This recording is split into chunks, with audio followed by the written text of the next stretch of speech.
Actor Rainn Wilson is best known as that quirky, egomaniacal Dwight on the hit show The Office. But what you may not know about him is that he is on a mission. He wants to have a real debate about some of life's biggest questions.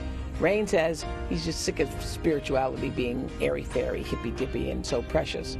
Those are his words. So here we go.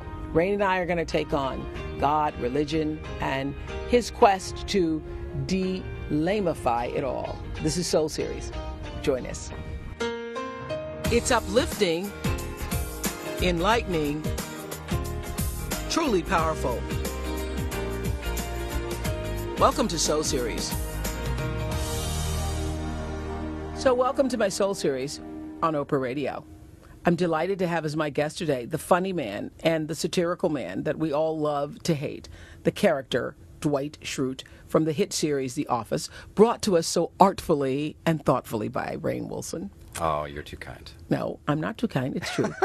So why a funny man Rainn Wilson on our Soul Series? I'll tell you why. 2 words. Soul Pancake. Soul Pancake. Rainn Wilson, what is Soul Pancake? That is an excellent question, Oprah.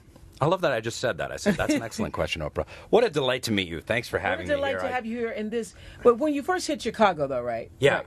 And you realized it was minus 14 degrees. It's ridiculous. Yes. You know, you go outside in this weather, and it's like your survival instinct kicks in. Yes. And it's like, I felt like I was going to die. Honestly, I came out of the airport, and I was like, something in my body kind of took over, and it's like, don't stop moving because you will curl up and then you will freeze to death. Because it's unnatural, isn't it? That's what an audience member said to me the other day. Yeah. The audience member said it's wrong. Yeah, it's deeply wrong. It's wrong. Yeah. It's like I was in my house. I actually, look out over Lake Michigan. Lucky me. And it's frozen, so solid. And there was like the ice. There was like crystallizing ice, and it was. Yeah. Yes. Yeah. But, it was a frosting was rising above it. Yeah, lots of steam everywhere. Steam coming up, and this morning it was like shocking. Yeah, how cold it was. It's brutal. It's brutal. I went to high school here in Chicago. I love this great city. I'm not just saying that for the Chicago Office fans. Okay, good. I do. I really love the city. So it's good and where would you go to high school? New Trier High School, Winnetka. Yeah. Mm-hmm. Wow. Mm-hmm. And did you have any idea then that this is where you would be?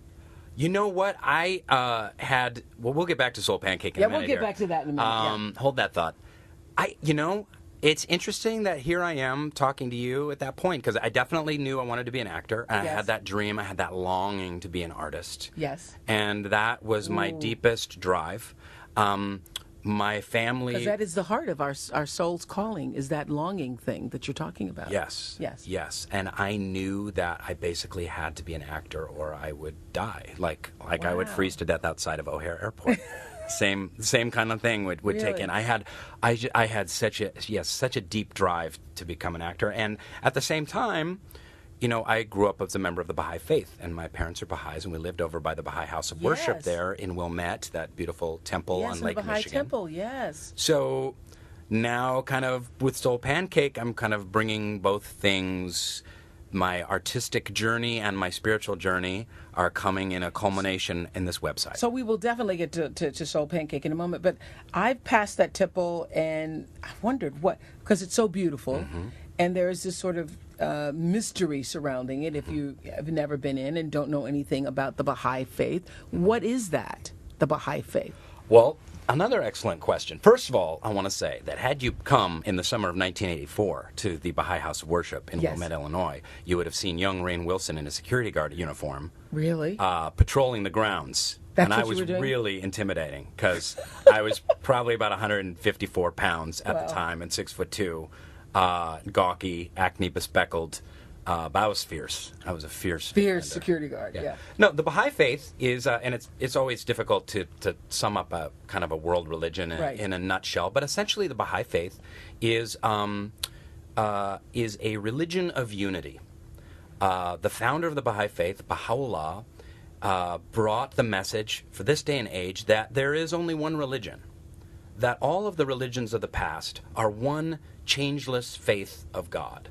That when you go way back in the annals of human history to Zoroaster, Abraham, to Buddha, and then going forward to Jesus and Muhammad, that all of these people are divine messengers from God that are bringing God's message to that people at that particular date and time and geography. And there are many manifestations of God or prophets of God or messengers of God, whatever you want to call them, that have come and gone that we don't know about, and there will be ones on into the future, that it is God brings his message to humankind with a gradual unfolding, like lesson plan. Right. And Baha'u'llah claims to be a messenger of God, a prophet of God for this day and age, and his message of kind of profound unity, Baha'is believe, is the antidote, to help cure the ills of the world. So you grew up with this sense of openness